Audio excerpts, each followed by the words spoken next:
All right. Happy Friday, everyone. We got a few people in here. Dizzy, hey, I'm glad you can make it, even if you're here only for a little while. Good to see you. Oni Chan, drive safe. Or well, tell your mom to drive safe.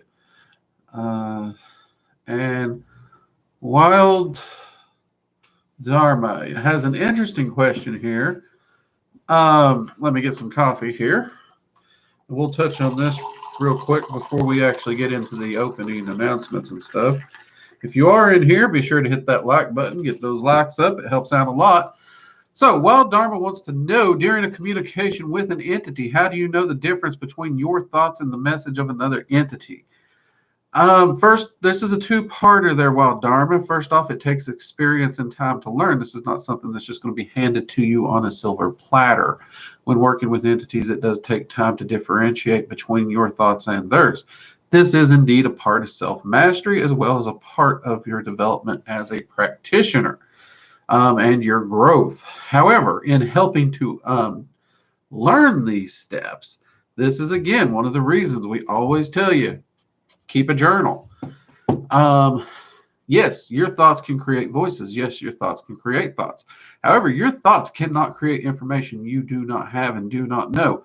If you keep a journal, you can easily track the information coming to you and find out what pans out and proves truthful and or not. It is only through actual accurate record keeping that you can truly define this. And that is going to be your best way, hands down, to do that, Wild Dharma. And yes, Oni-chan is correct. Oftentimes it does have voices. And if you are able to feel energy, yes, when you are speaking with an entity, even their voice will carry a vibration and energy very, very different from yours. So that would also be a hint to the fact. Now, with that said, let's see. Purified, welcome. Emily, A12, good to see you. Terror, hey, been a while. Great to see you. Jade, good to see you as well. And Caden, hello. For my tier 2 and 3 members, someone emailed me today asking if the merch shop was going to be giving a August discount to the members. Yes, we are.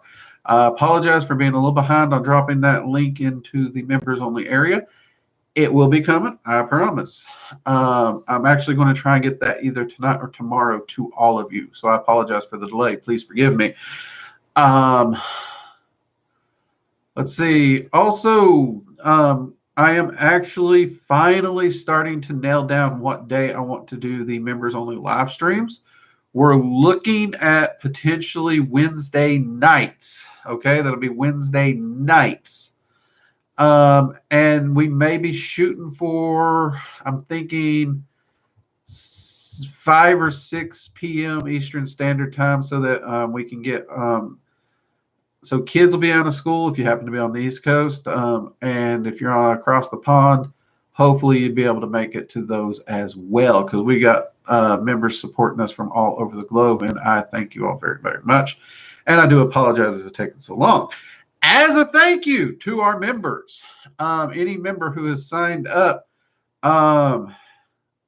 we'll say before next weekend, I'm actually going to be posting a custom spell directly from my Grimoire into the members only area to share with you all. It's a very potent spell. It has helped many people over the years, and I want to share it as a thanks to you all for being so patient with me and setting up all this stuff, because you all have been amazing. So thank you very much for that. Let's see. T's good to see you. Tara, that's understandable. Life happens and we got to deal with them. That is for sure. Animal Man, hello. Anubis, almost at the 90 stream mark. Actually, we're way past the 80 and 90 if you add the 2 streams together. But yeah, the Research and Ramblings, we are closing in on the 80th stream mark of Research and Ramblings, which is a little bit of a amazing one. Wild Dharma, where do you find a real grimoire? You don't. the concept and mythical ideal of a real grimoire. They actually don't exist. A grimoire is a journal. It is a record of a magician's practice. It is not like this super magical book like you see in The Craft or any of these other edgelord magical shows back in the 90s. A grimoire is a journal and record. And most of the time it is written in an incomplete manner because the magician knows most of the bits and pieces. He's only writing down the things he needs to remember and look back to. So the ideal of where do I find a real grimoire? You practice and make your own. In fact, what I'm holding here in my hand is actually a grimoire. It is a fancy word for your arcane journal and research. That is exactly what it is.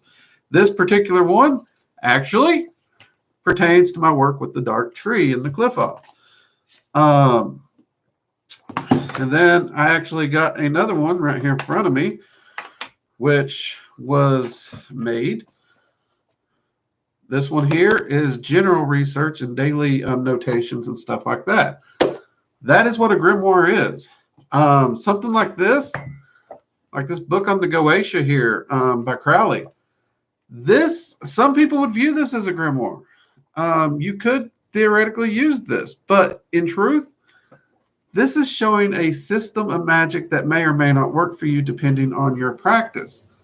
This is not technically a grimoire, nor does it possess any power of its own in any shape, form, or fashion. Nor does a grimoire possess any power of its own in any shape, form, or fashion. Hope that helps some. Your magical journal is going to be your best friend, your most powerful tool. So it all depends on how you want to use the word grimoire, but at the end of the day, yeah.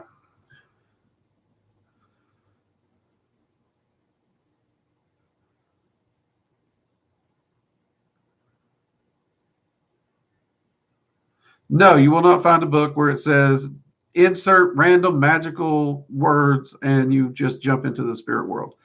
Again, words of the spells, the components of the spells, these things, if you don't actually have the ability to work with energy and your ability to focus and the discipline required, I don't care how many words you recite, the spell won't work. You actually have to have some knowledge in magic.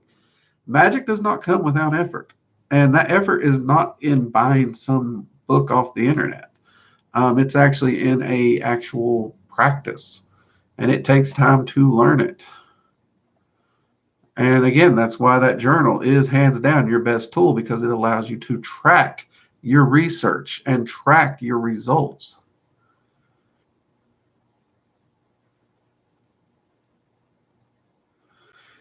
How do you know it's random where nothing is random? Everything's random in the universe.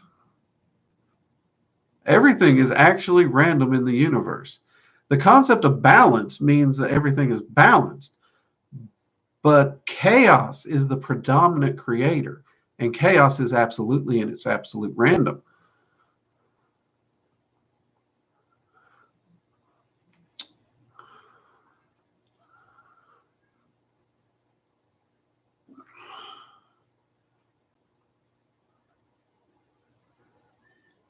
I am not working too much with the dark tree, bro.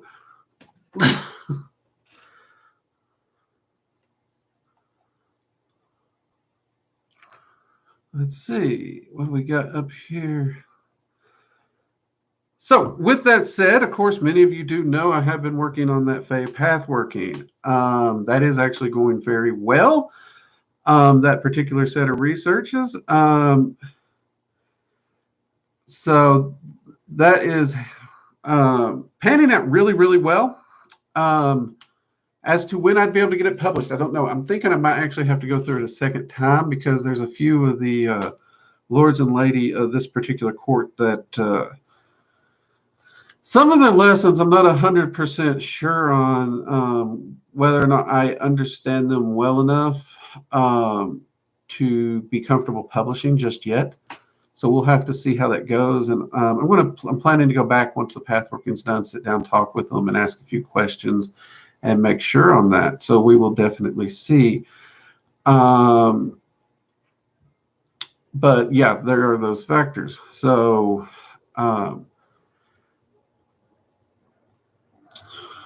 But hopefully I'll be able to get that done. Oh, which brings us to another thing. In the Discord earlier this week, we were discussing divinations.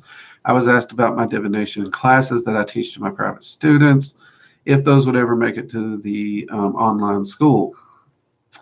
I mentioned I was working on the tarot class and hoping to have it live soon. Not going to give a date here because not making any promises, but to that, many of you all made the comment that to all the divination classes we're wanting to put on the school,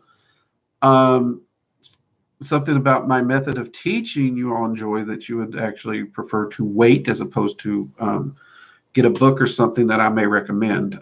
First off, I'm flattered. I really am. But because of that, I will have to say I actually do plan to try to move up the schedule of getting those classes filmed and up to the school, because I don't think I realized how much my presentation meant to y'all. So I am going to actually try and get to work on that. Of course, we're going to start with the tarot class. But we are going to look at doing a full scrying class as well as a deep runes class, one that's going to allow us to do a lot more than what YouTube was allowed us to do, just to the basic limitations of public YouTube. Nothing against YouTube there. Honestly, YouTube's given me a platform to be able to reach so many people that it's been amazing. Well, this week's video actually on self-mastery and happiness was a perfect example. I got so much great feedback on that video. That was amazing. I wasn't really sure how that one would be received, so that was pretty cool to see. Bernalda's, good to see you. Stuart, hey Drake, quick question. Why is working with Lilith the key to obtaining a lifelong succubus lover? It's actually not the key. It's one path of many, and it's actually a little silly, really, when you think about it, because yes, you could technically get a succubus spirit, not a physical one. But if you're that hard up, I think you got other things in your life you probably should be working on. But yeah, the reason people look at Lilith is a lot of people look at Lilith's dogma from Hebrew and stuff, and she is viewed very much as perhaps the first succubus, though that's in debate very much. But because of her position there, she is definitely one of the prime candidates to go to when discussing succubuses. But not the only one, Stuart. And there are actually a lot more entities out there that can help you with that. But that said, Lilith is a fascinating entity to work with. She's amazing. I love her anytime I get to work with her. I'll admit, the whole dating a spirit or demon thing, not really my cup of tea. But, to each their own. No judgment. My only big thing is, if you're substituting the spiritual for real life, you're really going to hurt yourself in the end, because you have to learn to function in the real world to ascend, period. If you actually seek abandonment of the real world, you will not ascend, and you're just going to be doomed to repeat it until you finally suck it up and learn to live fully in the physical realm. Magic is not meant to abandon. It's meant to aid in our actual understanding of the physical realm. And so many people, especially modern practitioners, have just dove into the abandonment concept.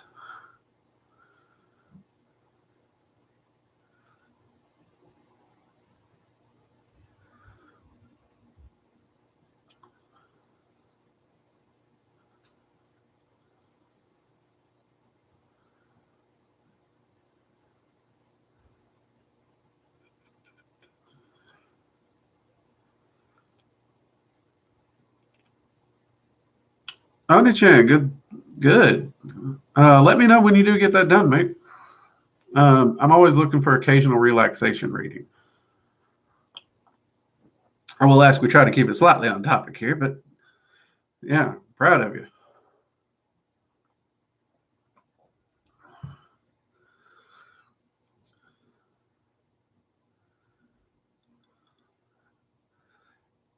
What if Lilith keeps coming back? What if any entity keeps coming back, Tess? There's probably a message or a lesson that they have to teach you. I mean, it's pretty much the same. Lilith is not an evil deity in any shape, form, or fashion. I can't say she's cuddly. I mean, she can be, but she's very direct, and uh, she's almost a demanding entity to work with because she does expect self-empowerment. She does not tolerate weakness, but she is a very, very fascinating entity to work with and very, very knowledgeable and wise. She can teach some amazing lessons, absolutely amazing lessons. So if she is reaching out to you, I'd actually encourage you to see what she has to say.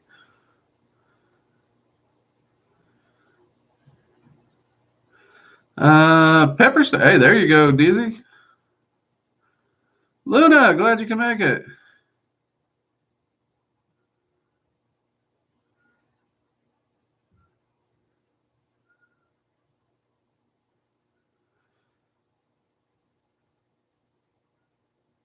Well, first off, Tara, I'd say that you are assuming those entities skipped that stage. You don't know where they may have been on the primal material planes or any of those. But it is actually part of our growth. And actually, if you look at many of the mythologies, there is that growth and development where the entities are born, they grow, they develop, and they build whatever their civilization may be. I mean, you definitely see this inside Norse creation myth, the Greek creation myths, and the likes. So there was that period of trial and tribulation and education and growth. Now, granted, it's summed up in a really small snippet, but when you would actually look at it within the lifespans of the entities, that is no small snippet at all. So they don't get to skip it. It's only from your viewpoint as a human that you feel they got to skip it. They did the same work they're asking us to do. That's why they don't really have sympathy for asking us to do it. They did not skip it.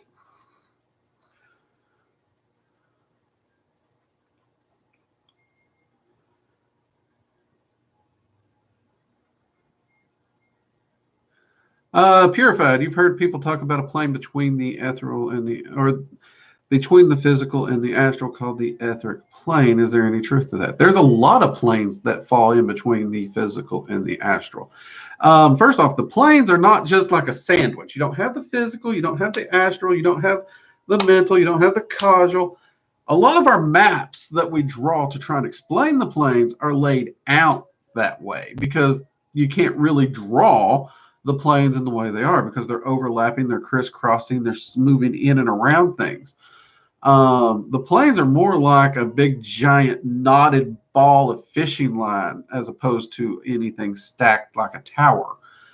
But yes, the ethereal plane is indeed one of the planes, and it is one of the planes that it's placing. It's not just there, but generally its placing is in between. One of the placings you can find it is between the physical and the astral. So there is truth to the etheric plane. Yes. One of the things I've actually been working on Purified is attempting to do a mapping of the planes and a description of how they interact, and potentially publishing a book on the topic and how they interact and how to access different planes from different locations and different things. And actually, the research notes I have right now is usually compiled in my soul travel class. So once I actually do the soul travel class, I'll be sharing those for sure with it as well.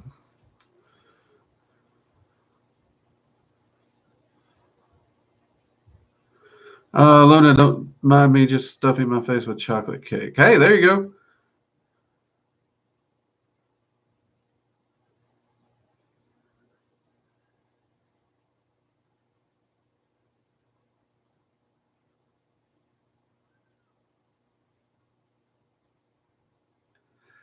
Stuart, I really can't recommend any spirit fair because again, it's a process that I've researched via people asking the question, magicians I know who's done it, and obviously even wanting to know if it's possible or if the magicians were just loony toony. So my curiosity got me. So I have discussed many different possibilities of that.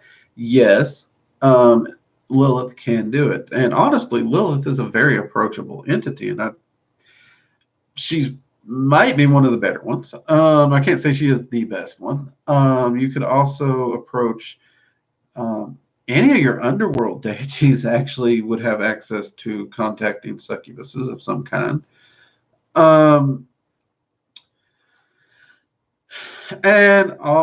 looking at the Goetia, any of the demonic kings also would be able to gain that same aspect and access and open that dialogue and discussion.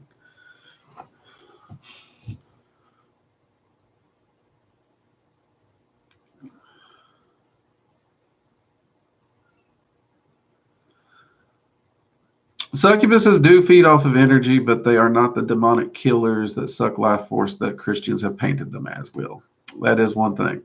That said, though, since they do feed off energy, you do need to be highly aware that you're going to be a little bit drained. But this draining can actually help you and serve a purpose, because you can actually request that they focus on energies that are not helpful to you, or may even be causing you to be sick, and they can actually draw those energies off as well. So used correctly, it can actually be beneficial if if you're smart about it.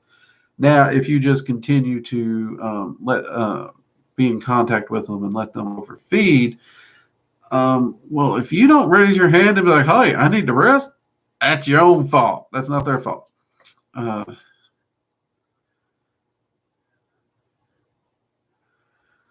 Let's see.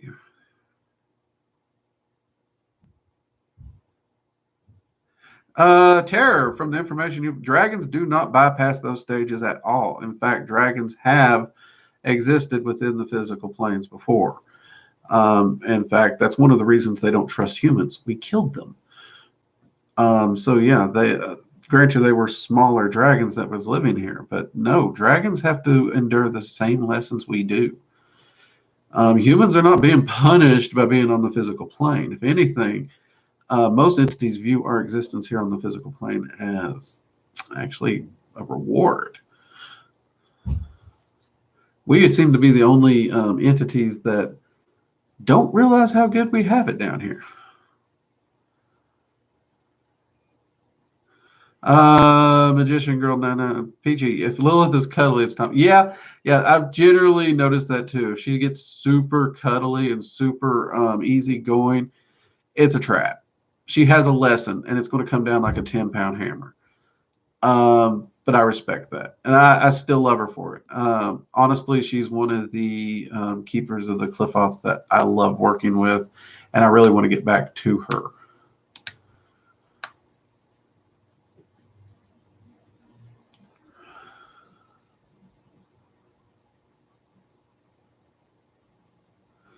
Well, Purified, it'll either be, I'm probably going to get the Soul Travel class out before the book, but the information should be there.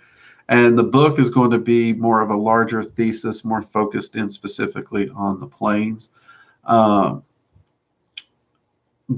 I don't know how long off it's going to be till I get the information to the level where I'm going to be happy publishing it, because the planes are a confusing one. Even for somebody who spends so much time traveling and working with them, they can get so confusing in the ways that they overlap and wrap around one another. Believe me, I wish it was as easy as a nice stacked sandwich. Then Oni-chan asks, are vampires real? Okay, Oni-chan, this is a tricky one, but we will do our best. First off, in the world today, you essentially have two recognized types of vampires. First off, you have the posers. These are individuals who use magic and or energy to siphon energy from another person for their use and or magic. And they do it selfishly. I don't care if they try to do it without harming the person or not. It is strictly for a selfish reason. Within this category, you also have a subcategory, which was referred to as energy takers. These are people who have no need of the energy whatsoever, and they take it. Those, however, are not usually referred to as true vampires. They just assume the role and the title and the archetype because they've read too much Twilight. Secondly, you would have what is referred to as real vampires. These are not immortal beings. They do not turn into bats. They do not shapeshift into mist. They do not run at super lightning speeds. And they do not have fangs that grow out of their mouth. These are individuals who actually have what is essentially an energy deficit. Their body literally does not create the amount of energy that it needs to maintain its life force and its health. And if they do not get external energy from a human source, their health will fail drastically, quickly, and it is horribly painful. It is not a fun existence. Anyone who actually claims to be a vampire and talks about how fun it is, they lying. I have worked with inside the vampire community for many, many years, researching individuals, talking to them, and it is not a pleasant thing in any shape, form, or fashion. And it does indeed have to be a human source. There's these modern concepts of elemental vampires and whatnot. Those are individuals who are siphoning elemental energy, but they do not have the energy deficiency. And there is actually ways to tell who has the deficiency and who does not. I do not know that I'm allowed to actually share that here, so I won't do that. Though if you are interested in them, I would say check out Michelle Bellinger's book, The Psychic Vampire Codex. She does a fair job of summing up a portion of vampires. I won't say the entirety, but a portion. It's not comprehensive, but she has probably done the best writing on it that I've been able to locate over the years. But there is a drastic difference, and they are not immortal beings of any shape, form, or fashion.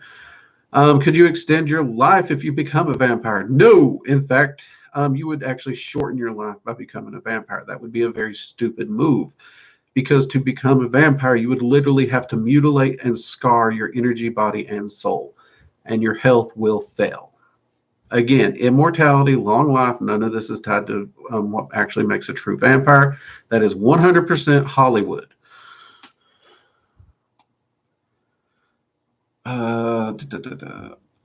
Yeah, Osmodeus would actually be a good one to go to for succubuses as well.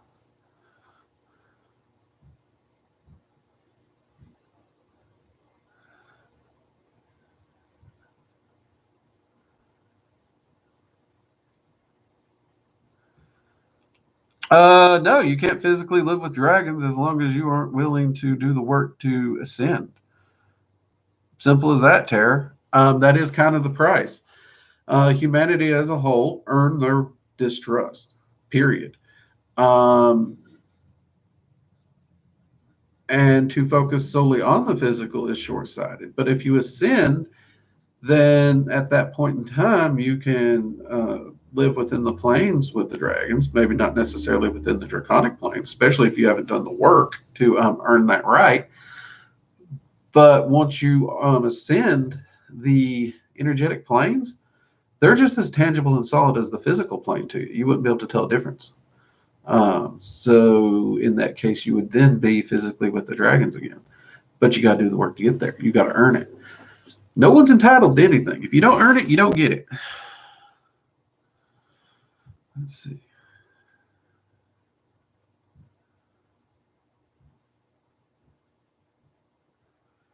Let's see. Anubis, I think we see it as a bad thing to be on this plane due to our, I want to say, spiritual ignorance that we've made over the last few centuries, if that's how you say it. Anubis, that's not entirely a bad way of summing it up, I'd say. I mean, don't get me wrong. There's times me myself. I mean, I do. I've told y'all before. I try to make the best of every day I got here, and I try to enjoy it. And there are definitely things within the physical realm that annoy me. For example, I've been stuck in my study doing so much research for so long. When I went to pick my wife up when she came home, I wasn't hot or anything, but at the same time, the next day I realized I got a light sunburn. I don't sunburn easy, but then I also probably haven't seen the sun in so long due to the life of researching as a magician. that those hours in the sun did cause me to burn. That was uncomfortable. That was inconvenient for a number of reasons. But it was also enjoyable because I have worked very, very hard to actually adapt to warmer climates. And I didn't get hot that day. I didn't. I enjoyed it. And that's something I'm looking forward to because that means I can definitely go out to the beach and hang out without being hot the way I used to be. I definitely was a colder climate kind of guy. And I'm just enjoying things more that I've took the time in the work to adapt to it. So um, every hardship has a benefit if you're willing to see it. And every hardship in which you overcome is a beautiful thing and something to be proud of. Yes, you do. You hear an ice cream truck. He comes through here quite often and quite annoyingly. That's one of the downsides to doing the streams this early.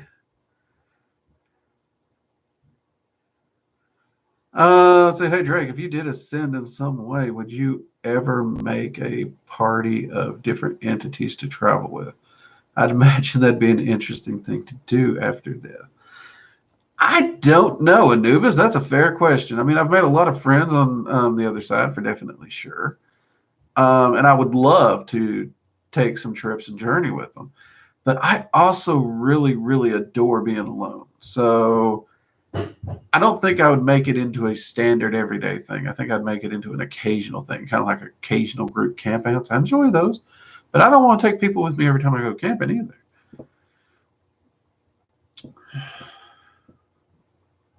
Let's see. Shayna. Yeah, I think that's Shayna. I know you work with so many entities. How much time do you spend with each in order to build a bond and true friendship with them? And do you only work with one at a time? That's actually a good question, Shayna. Um, Generally speaking, if I'm starting to work with a new entity, I will dedicate no less than a month to focusing on the entity, working with them, getting to know them, spending time talking with them, and figuring out who they are and who I am and how we interact together. Now, that first month is just what I would view as the beginning stage of getting to know an entity and find out if this is an entity that I want to actually work with long term. So that's a minimum of 1 month I will dedicate to it.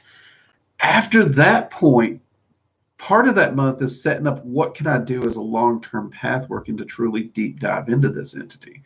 Now, if it's an entity I do know that this is, I'm wanting to get to know you and wanting to, definitely build this friendship. After that 1 month, I'll dedicate a minimum of another 3 months to that entity where I focus specifically on them and building that friendship and spending time with them, getting to know them, and actually working with them. Now, once that friendship has been solidified, I may work with them off and on, the same as I'd visit friends off and on, depending. And sometimes I will work with multiple entities at one time that I already have a working repertoire with. But during the time of building that bond and that relationship, I do focus. And the minimum, as I just covered, just finding out if I want to even commit the time, I spend at least a month. And then the time I commit after that month is a minimum of 3 months. Though some entities I have committed as much as 2 years to in the past.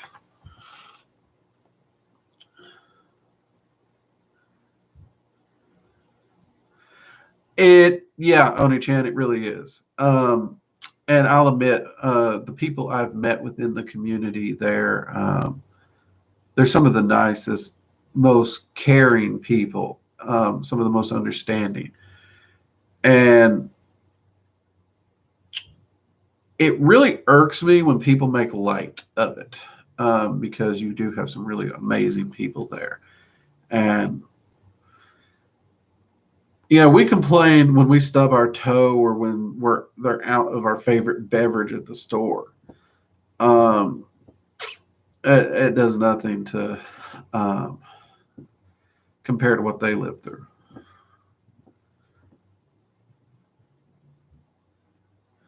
Bernaldus, Ascension, Magick, Self-Mastery, they all work together and all require the same work, effort, accountability. No coasting, no blame.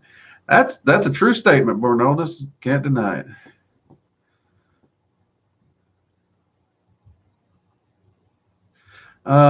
Do we need to start a fund for aloe vera for roasted mages? Probably not. Probably not. For the most part, a lot of the more outdoory mages are out there more.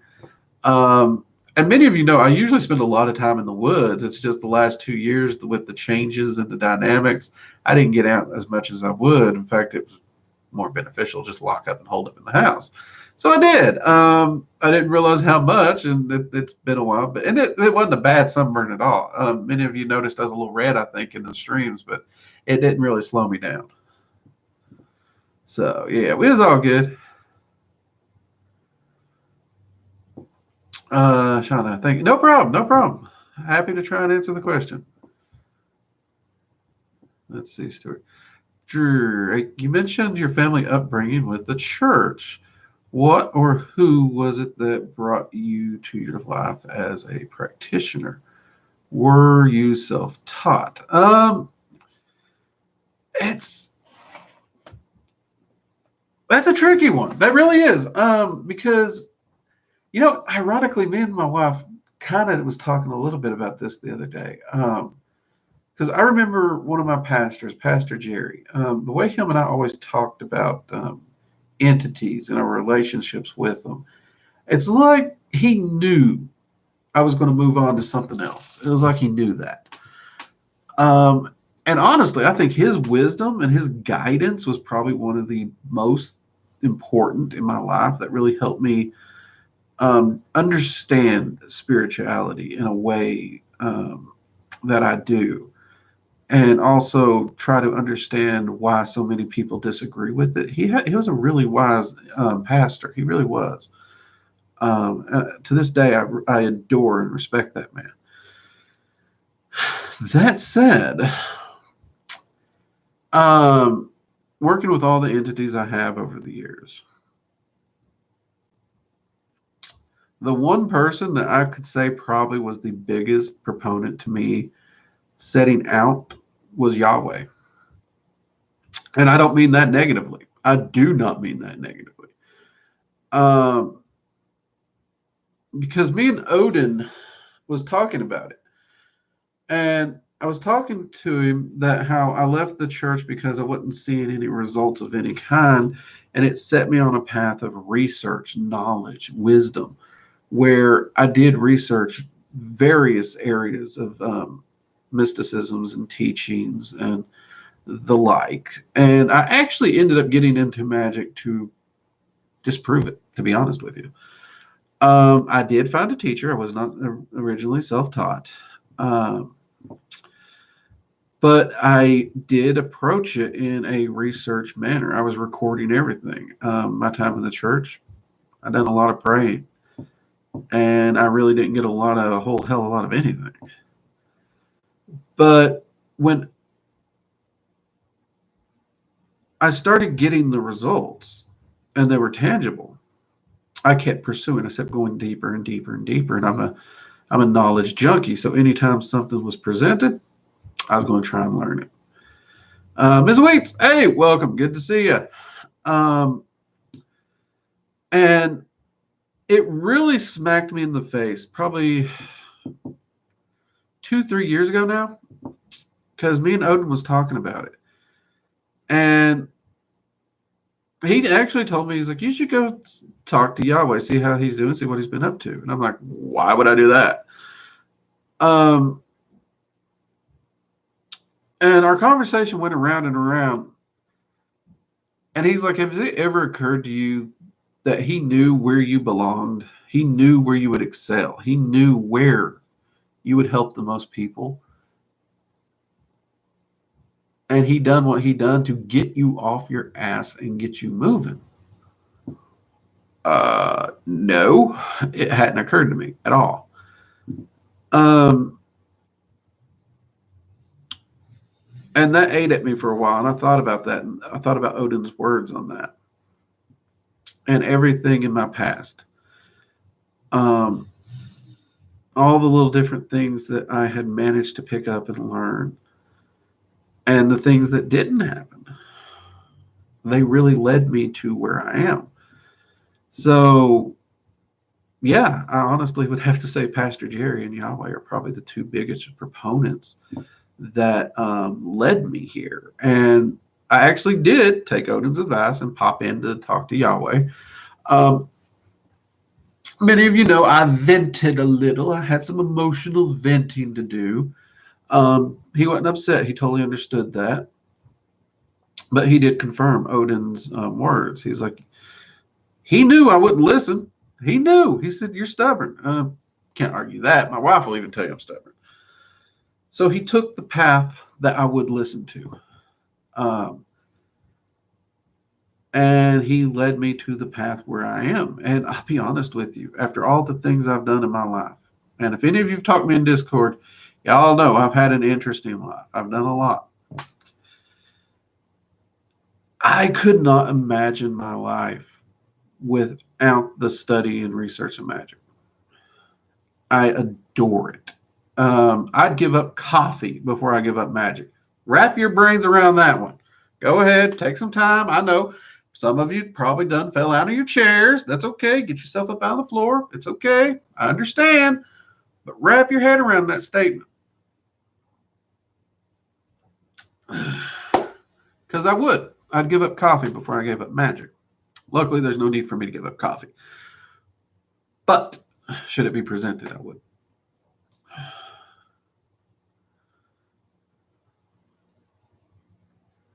Hey, Jedi, good to see you. Luna, you that? Luna's been present for many of my rants. Many.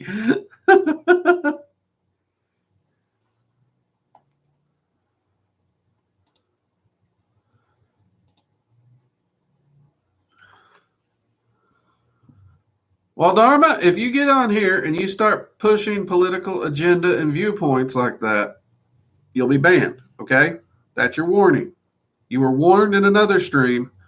Do it again, you're out.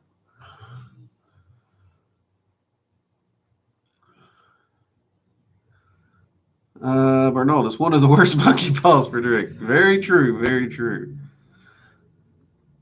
No problem, Stuart, no problem. I mean, I know for a lot of people it's a touchy subject when it's like, how'd you get to where you did from the church? For me, it's not. And I'm grateful for the path I've had. It's given me a very, very unique understanding and a very, very unique ability.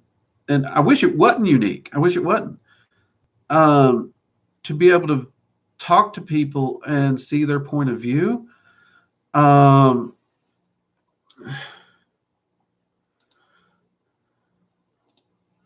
So, yeah, it's just one of those things where I think part of what I hope to do is to try and get people to try and see a larger point of view. And that goes for all belief systems, spirituality, religion, magical practitioners, atheists, all of us. I think we all need to be able to sit down, hear another person's point of view, and listen. Not listen to argue, not listen to react, not listen to counter argue. Just listen. Listen to who they are. Why? I mean, I know I say this after, we had this whole anti-vaccine post here, but the only reason that is because we all know what the political climate is, and we all know this is a non-political channel, has always been, will always be. So that's a different situation there. But if you come to me in real life, which actually happened a couple of weeks ago, I will sit down and I will hear you out. I will hear your responses, and I will give you my viewpoint. And you know what? As long as your viewpoint isn't trying to harm another person, I'll support you in your viewpoint. I do. I think you should totally do what is right for you, as long as it's not hurting another person. And all I ask in return, you respect my viewpoint and the viewpoints of others.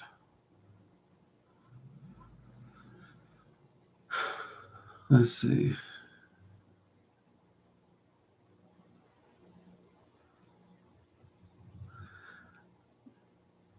This is true. I'd probably use Magick in the... Well, I actually have used Magick to summon coffee in the astral. Who am I even kidding?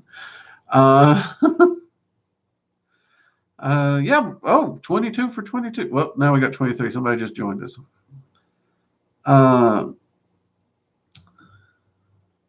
Yeah, let's definitely get the likes up there. Helps the channel out. Shows YouTube you actually like the work we're doing here. Let's see.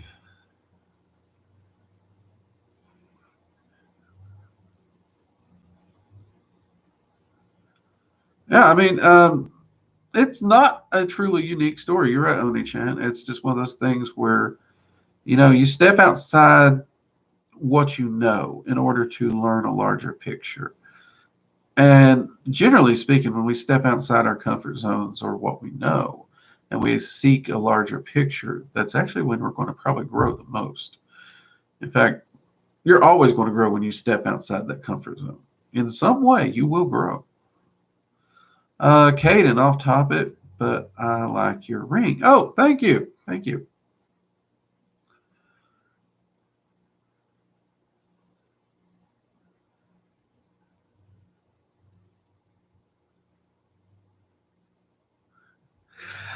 Rest. I have worked with him a little in the past. It's been a while. I enjoyed the work I did with him.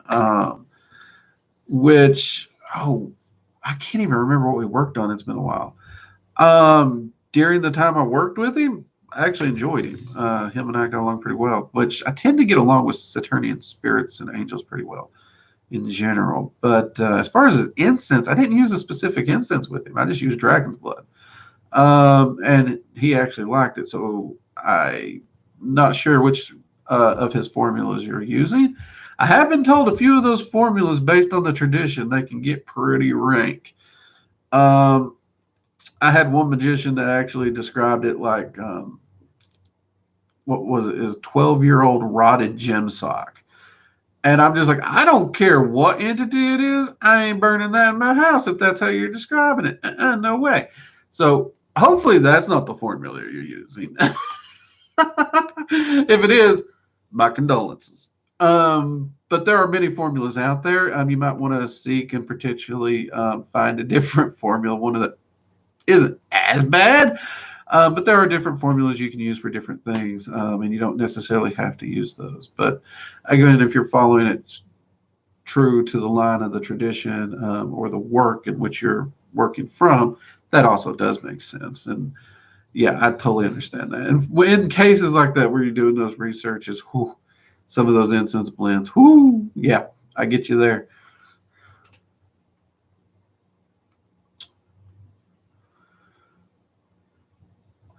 Stuart, here's an interesting fact. Did you know that pagans killed the church for fun before the church ever killed a pagan?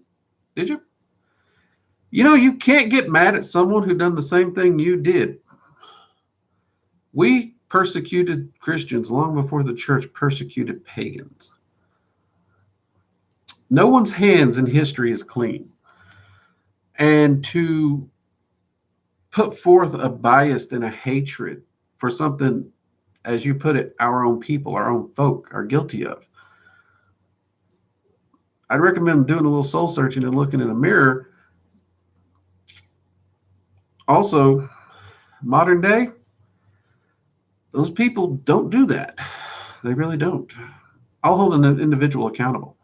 I receive more hate and more abuse from pagans every day than I do Christians. And that saddens me. It really saddens me. But I don't blame pagans. I don't blame witches. I don't blame magicians.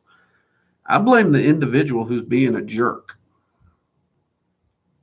Just the individual.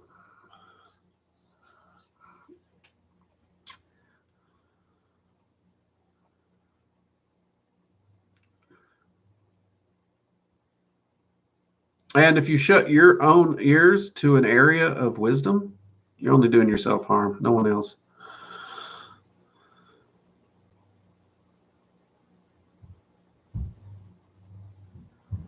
Let's see.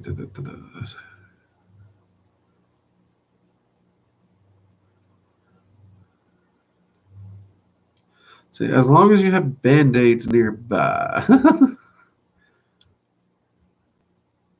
Jedi burn an Egyptian. Ooh, I do love Egyptian musk. I really do. That is a good one.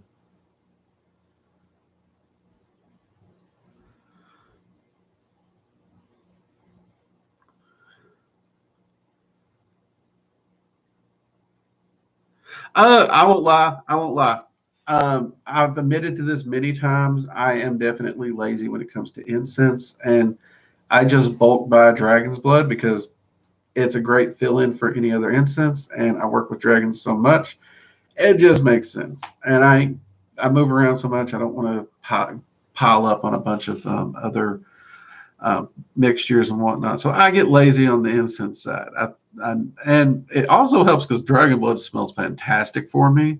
In my mind, I'm sure there's somebody out there that don't like to smell dragon blood. I guarantee it because we're all different. We all have our likes and our dislikes. So yeah, my house is usually going to smell like a pine tree or dragon's blood or steak because I tend to cook a lot of steak also. So.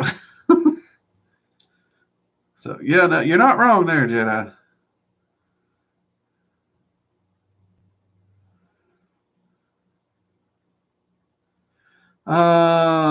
Baba, do you ever get to the point where you can interact and perceive spirits without entering altered meditative states? Like as soon as they pop up close to you, can you notice and catch up on them? Yes, you can. You actually can. The energetic exchange there for spell work and whatnot's not as strong, so it's not like it's a total replacement for meditative altered states or the like or evocation work. But yes, you can actually get to the point where you can see them and carry on a basic conversation, general chit chat very easily during your day to day works. It does take different people different times to get there. I'm already there, which can be both rewarding and annoying because they tend to pop in at the most random of freaking times. And once they know that you can see them all the time, they will pop in to get your attention, which is it's fun, but at the same time, it's a friend you can't hide from. So there's no hiding, turning off the lights, and pretending you're not home. But it is possible, and it is actually a pretty unique experience. And once you get there, it can take some adjustment. We got a few people in the server. They're starting to get energetic pulses and stuff that are showing up because their senses are already opening up to that point. And they're finding it quite a wild ride right now. But they're starting to get there. They really are. And I'm very, very proud of them because I don't want to call them out on here without their permission, but this is an individual who's really struggled with developing their arcane senses over the last year. And they have really, really put a lot of work into it. And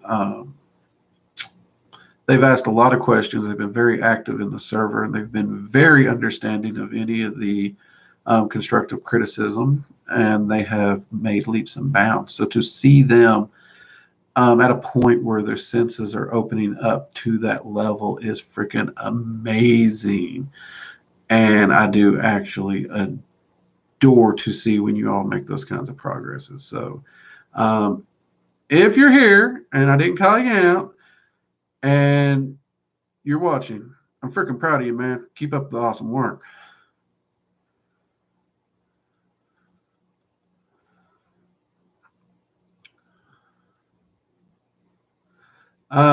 Steak incense. No steak incense. See, I knew there had to be someone out there. We're all so different, and we perceive things, and different smells also trigger memories. So also the memory of it can actually kind of fall into that basic.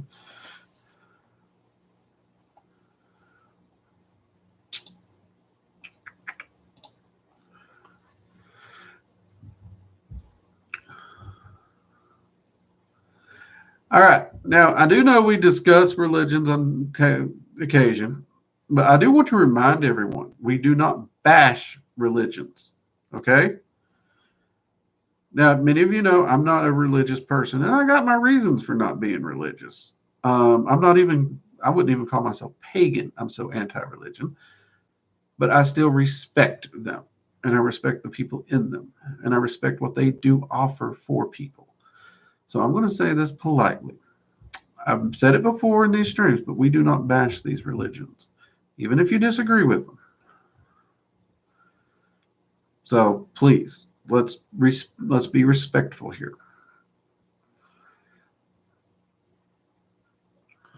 Because Working Dragon Mystic, as a channel, as a cause, we're here to reach out to everyone wanting to better themselves. Okay? And there's a lot of Christians that's a part of this family. And many of those Christians, they've helped a lot of you out in chat here and in the Discord. You just didn't know there was a Christian. And it shouldn't matter. A good person's a good person. Simple as that.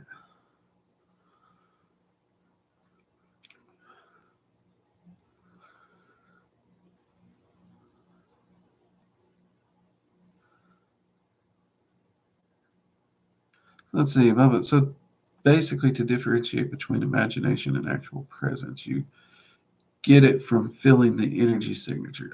Yes, largely it will come through that energy signature, Baba. Yes. And of course, that energy signature, when they pop in, it's usually far, far lower than full evocation. But it's familiar. It's very familiar.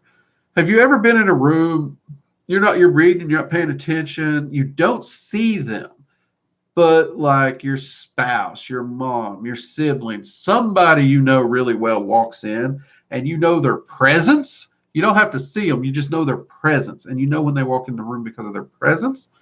It's kind of the same thing. You know, that is that entity when you're seeing it beyond a shadow of a doubt, because you are that familiar with their presence.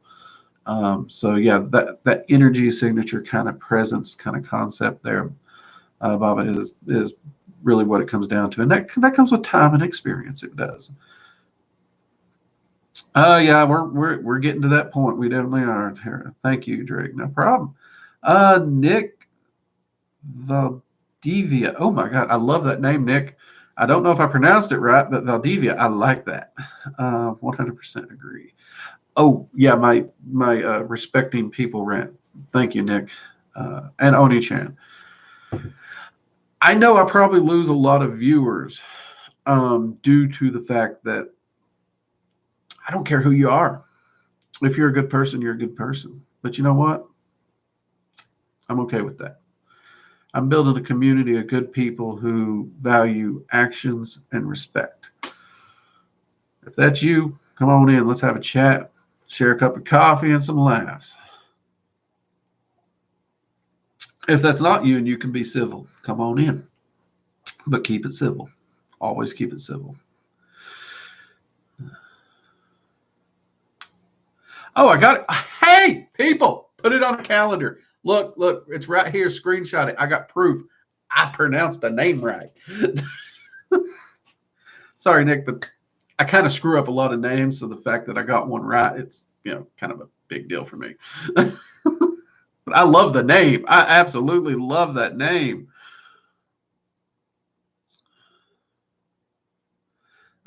Tess. Yeah, I actually, many of my best friends are Christians. Actually, one of my best friends, we actually refer to him as Padre because he is a full-blown priest. Good guy. Really cool guy. Has some of the funniest stories from his childhood, though. Oh, my goodness. I thought I did some crazy things. Woo!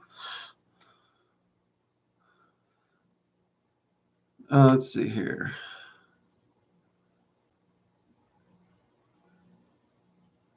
See, Baba, your work has been very helpful indeed. Enjoying the Astral Sight course on your site. Baba, I'm glad to hear that, and I'm glad you're enjoying it. I get a lot of flack from people. They're like, why did you make that class free? And I'm just like, why wouldn't I? I mean, it's so important. And I apologize about that noise. I forgot to shut my little desk assistant up here.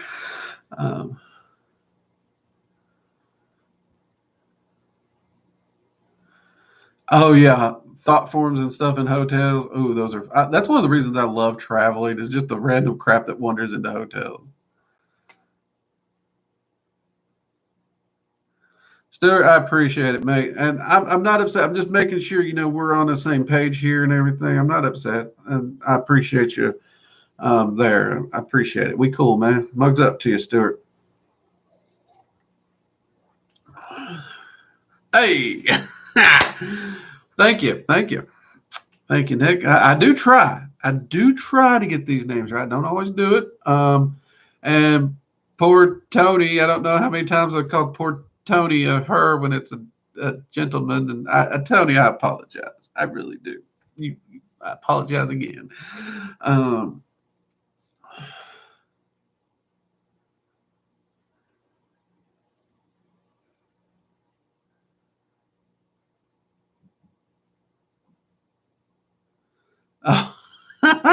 Oh, Luna, your actual name. Who I've tripped over that more times than I can count. Oh, Lordy. And yes, you do pick on me, Luna, but you know what? I love you for it. I'll be honest, the Discord server wouldn't be the same without you, girl. Chicken Noodle asked, do I have an Instagram? I think I do. I think I have a working Dragon Mystic Instagram. I should probably start posting video links there again. I was using it a lot before the lockdowns because I was getting out and I was being able to take some photos and show people some of the places I was going out to see and those kinds of things.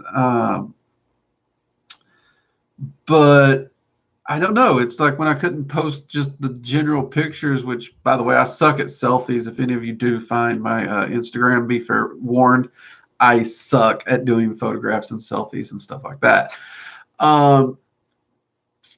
But I should probably start posting video thumbnails and links back over there because I think I still got people who are following it at random. Occasionally I get an email. So I think it's still active there. So yeah, Chicken Noodle, I do have an Instagram. It should be under Working Dragon Mystic, I believe. I'd have to double check it to learn. If anybody on here knows if I have an Instagram and what it's under, let me know. I'm pathetic, ain't I? Stuart, have you ever been a part of a coven? Once.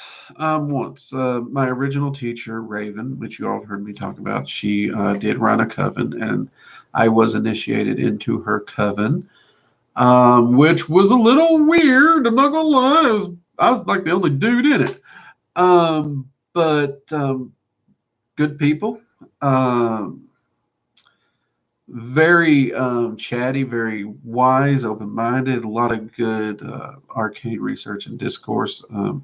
Because many of you know I actually got my foot in the door into magic through Wicca, so the coven made sense.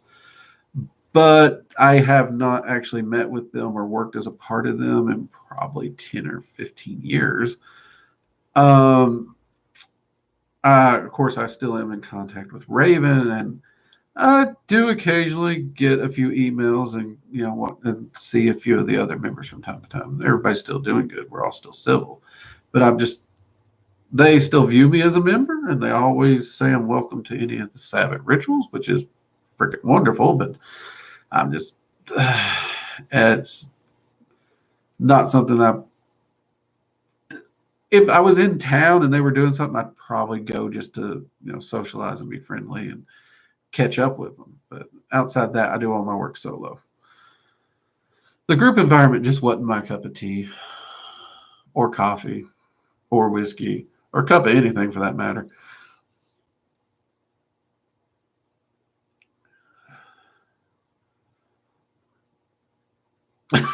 Okay, I am. Oh Lord, Nick, it wasn't like that. It was not like that. Okay, we're gonna hide that comment. Nick, it wasn't like that at all, man. But I do love the comment. No. We should have a new Goetia spirit video coming very, very soon, Nick. I want to say it might be Tuesday. It might be Tuesday. I'd have to double check the listings, but we do have them coming up. And actually, I'm getting ready to film some of my favorite Goetic spirits to add to that list. I know we're slowly getting through it because we got a lot of information. And once my schedule lightens up, I've considered potentially releasing 2 videos a week. I know that sounds stupid. It's like, wait, your schedule lightens up, so you're going to tighten it back down? Yeah, I'm that stupid. But we'll have to see. But for right now, we're going to continue the 1 video a week on Tuesdays, and we're going to try and circulate through all the information we can. Doc says I'm in great health, so I ain't going anywhere anytime soon. So yeah, we got the time to get this information out. But we do have more of the Goetia videos coming. I know a lot of people are loving those, and yeah. So we do got more of those coming.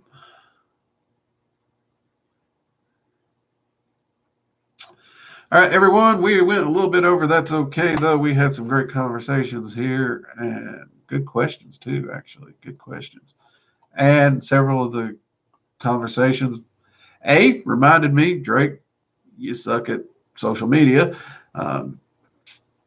But we also, tonight's conversation also showed that we have a lot of wonderful people in here that we may not always agree. We can always be respectful. And I love y'all for that. I really do. You guys are amazing. And working Dragon Mystic first, I got a name right. So, hey, all right, everyone. I will see you Sunday for Magical Coffee Hour. Tomorrow is my day off. I'm actually going to attempt to take that day off. I promise I'm going to attempt it. But y'all have a fantastic weekend. Stay safe. Keep up the great work. It has been amazing over the last year or so of these live streams, watching so many of you grow and share your stories about how you grow. That is amazing to me. Honestly, it encourages me to continue. So you guys inspire me just as much. I appreciate it. Thank you very much. And I will see you Sunday. Take care. Good night.